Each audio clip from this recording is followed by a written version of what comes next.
Hello, Gemini, Sun Rising, and Venus Signs. Kamusta kayo? Sana ba'y nasa mabuti kayong kalagayan?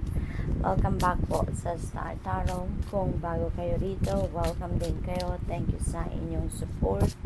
I truly appreciate it. God bless you all. Paunang mensahe ni Gemini ay 10 of Wands. And so, ang iba sa inyo dito, burden, no? At Gemini, that could be burden sa responsibilidad, obligasyon sa pamilya, no? Maaring burden kayo sa trabaho,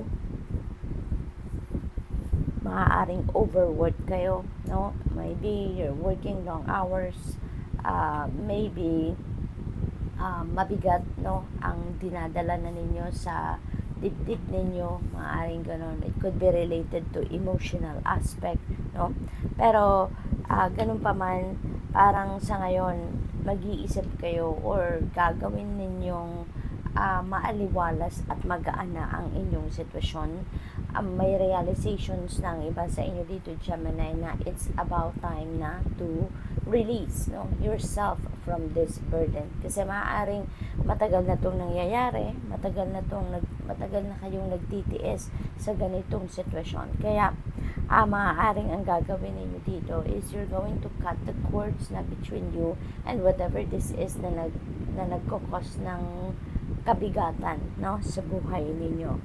So maaaring you're going to quit na sa trabaho, or maaaring hihingi kayo ng tulong sa boss ninyo, sa mga kasamahan ninyo para magkaroon kayo ng help, or kung sa pamilya man na to, responsibilidad, obligasyon, maaaring kayo ay hihingi din ng tulong, no, sa iyong mga kapamilya. Okay? What else? We have a Two of Wands.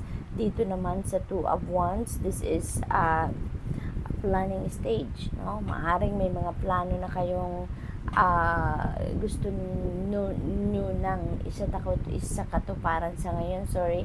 So maybe you're strategizing, no? That could be related to this 10 of Wands. Maaaring nagpaplano kayo kung ano na ang gagawin ninyo after this chapter, no, sa buhay ninyo.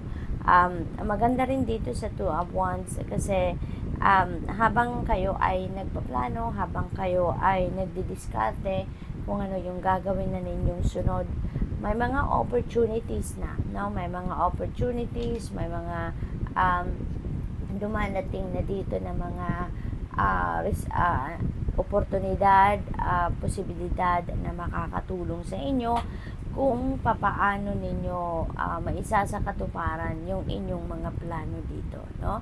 Parang kasi kung nakikita ninyo, hawak ng lalaki yung mundo, so that says na the world is your oyster, kumbaga. So habang you're still making plans, you are also receiving opportunities na dito, no, na makakatulong sa inyo para ma-carry out ninyo ang kung ano man ang mga plano ninyo dito, no, Gemini. This could also represent travel, no? So siguro ang iba sa inyo may travel na gagawin. Five of Wands, may conflict, no? Internal conflict, maaaring conflict ito between another person, or maybe conflict ito with other group. Pero since this is in reverse, so maaaring sa ngayon yung conflict na yan ay mababaliktad na, magkakaroon na siguro kayo ng reconciliation, maaaring magkakaroon na kayo dito ng peaceful resolution, no? Or siguro you're going to enter a compromise na, kaya yung away na to or hindi pagkakaintindihan ninyo with another person or a group of people is going to fade away na, no? So that is really good. Wheel of Fortune, napakaswerte ninyo sa ngayon. Good. Dito sa Wheel of Fortune, this brings forth an energy of good fortune and good luck, no? Nasa inyong horizon ang swerte, kaya there are going to be a lot of movement dito, a lot of changes sa buhay ninyo, lalo na yung mga ganitong sitwasyon. Maayos at maayos talaga yan, kasi the universe is going to help you dito na maging maayos ang inyong sitwasyon. The universe is going to help you para kayo ay, para mabago, no, ang kalakaran ng buhay ninyo. You are going to be very lucky sa ngayon. Siswertehin kayo, hindi lang pagdating sa pera, kundi sa iba't ibang sitwasyon ninyo sa buhay. Magiging maayos ang lahat. This is going to bring forth positive changes sa buhay ninyo. Kaya kung may mga conflict man kayo with another person, may conflict kayo with a group of people, or may mga problema kayo sa iba't ibang parte ng buhay ninyo, that might fade away na from here on kasi nababalot kayo ng swerte.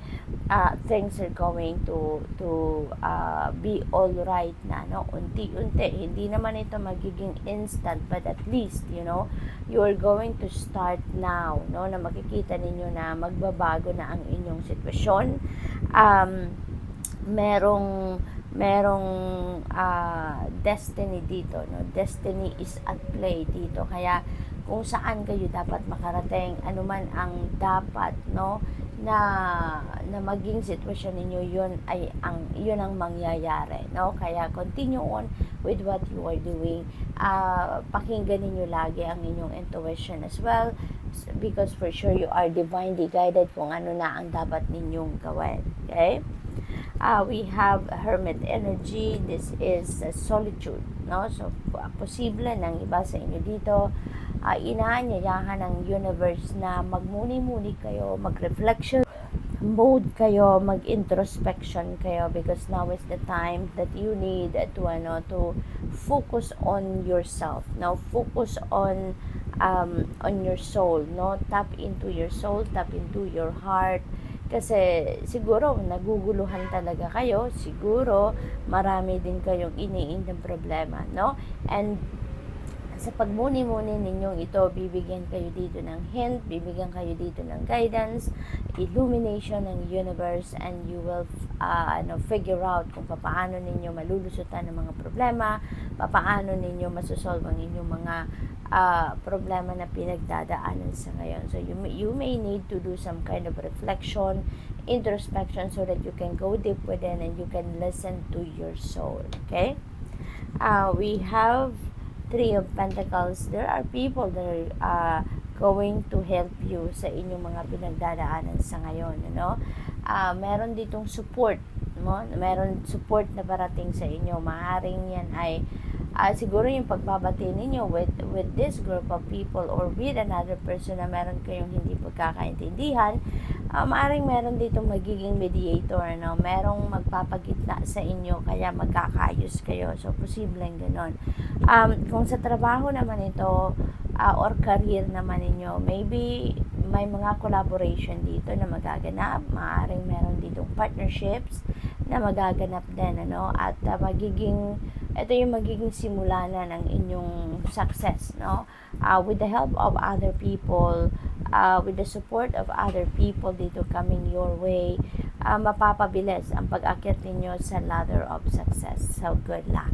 That's a lot for you for today. Thank you for watching. Love and light. Namaste. Hello Libra, Sun, Moon, Rising, and Venus signs. Kamusta kayo? Sana po nasa mabuti kayong kalagayan. Welcome back po sa Star Tarot. Kung bago kayo dito, welcome din kayo. Thank you sa inyong support. I truly appreciate it. God bless you all. Your energies are very chatty. Nagliparan sila. So, tignan natin isa-isa. Ayan, may naiwan pa. So, we have the Tower energy in reverse. Libra, yan ang pauna ninyong mensahe. Meron ditong pagbabagong parating sa inyo, pero parang kinukontra ninyo, Maaaring ayaw ninyo na pagbabago, maaaring hindi kayo sanay na merong nagbabago sa kung ano man ang routine ninyo, Kaya parang you're trying to resist the change, you're trying to delay this change, we have Knight of Pentacles. This is about investments, This is about managing your money. Siguro nagdidiskarte kayo, nag-iisip kayo sa ngayon if papaano ninyo mamamanage ang inyong kaperahan. Others of you nandito, Libra, maaring merong offers dito ng financial opportunities. Maaring ganun din ang ganap dito for some of you. meron tayong Seven of Cups. So, multiple opportunities ang maaring dumating sa inyo dito, and that could be related to trabaho, karera, negosyo, no? So, maaring along those lines ang kakatok dito na opportunities sa inyo. So, since marami, no, multiple ang offer na to, maaring may kalituhang mangyari dito, maaring meron kayong confusion dito at alam mo yun, hindi kayo makapag-figure out dito kung alin yung best para sa iyo. Kaya kailangan pag-isipan mabuti. It would help you na mas maging mabilis ang pagdedesisyon ninyo, magiging effective yung pamimili ninyo dito if you are going to listen to what your intuition is telling you dito, kasi kung susunod kayo sa intuition ninyo, makakasiguro kayo na tama ang pupuntahan ninyo, makakasiguro kayo na sa tamang direksyon kayo nito dadalhin, ano? King of Cups, maaring kakailanganin din ninyo dito yung advice or tulong ng iba. Maaring lalapit kayo sa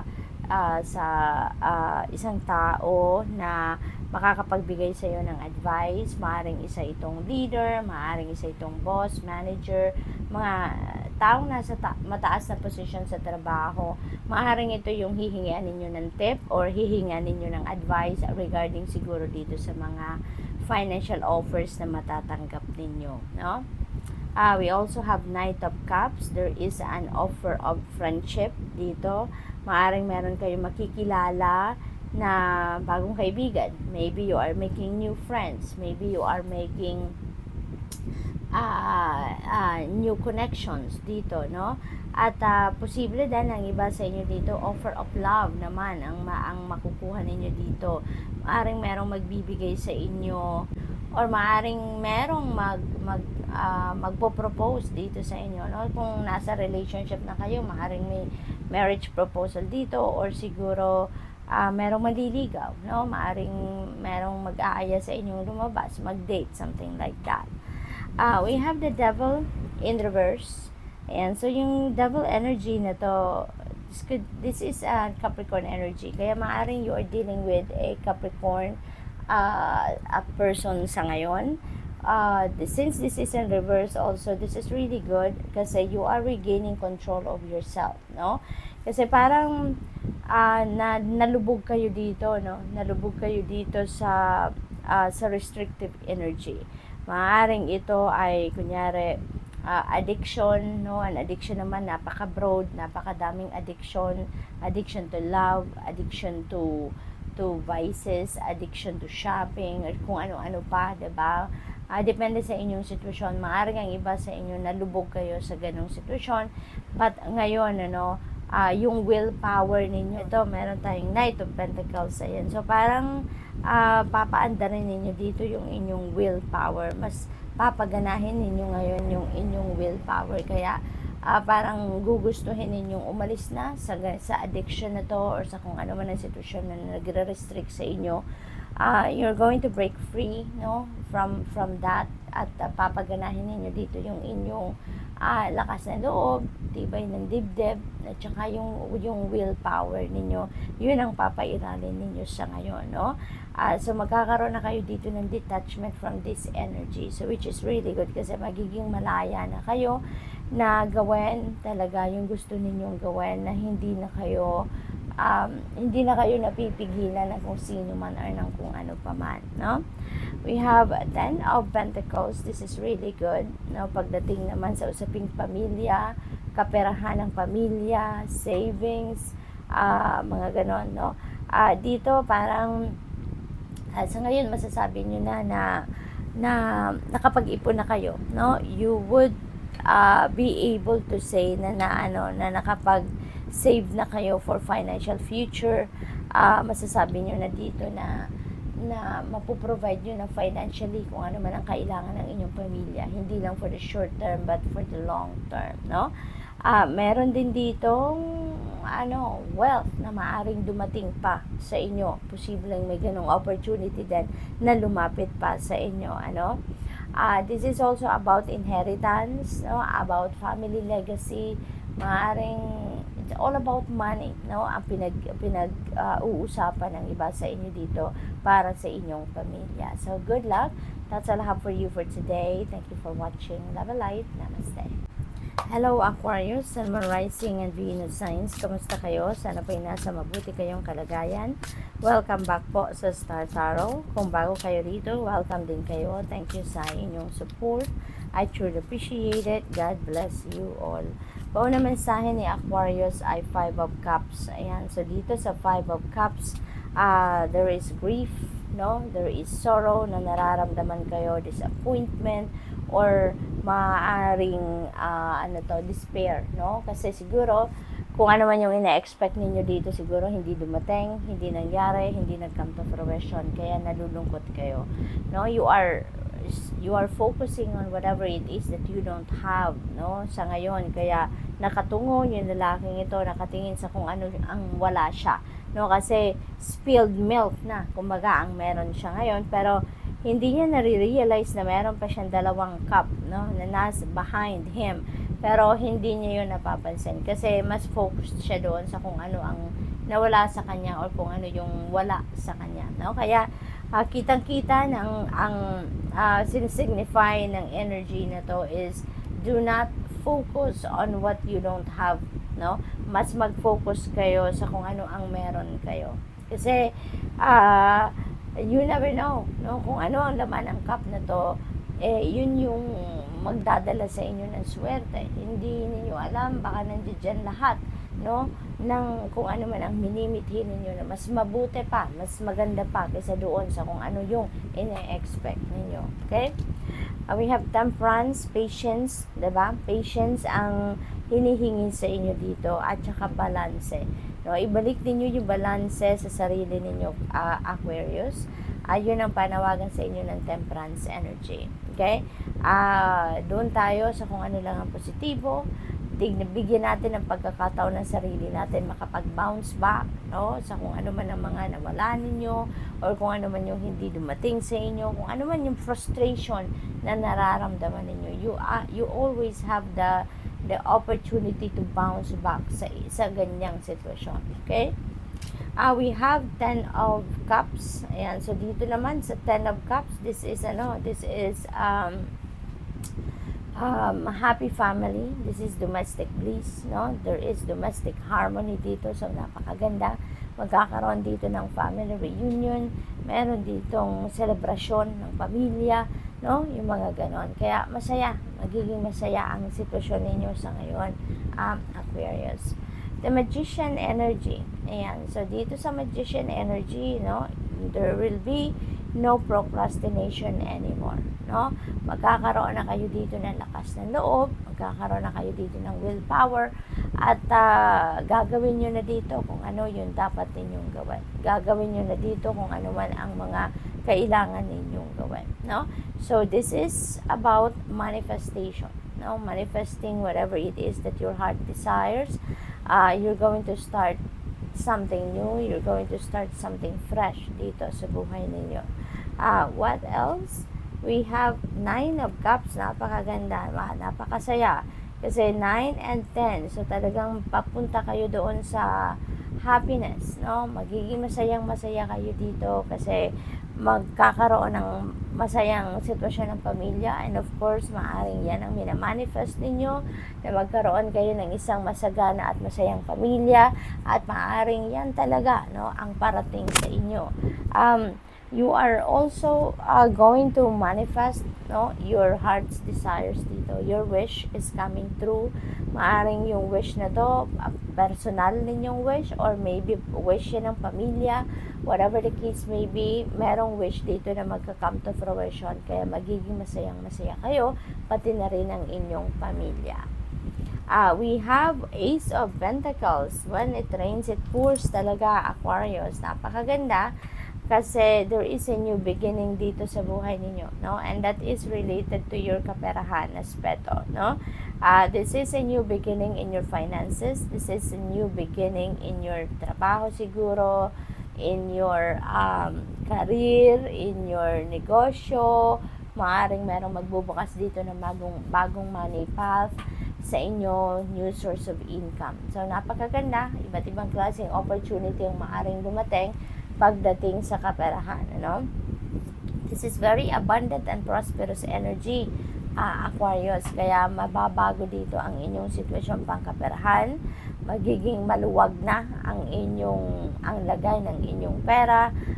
Magkakaroon na kayo dito ng continuous inflow of money.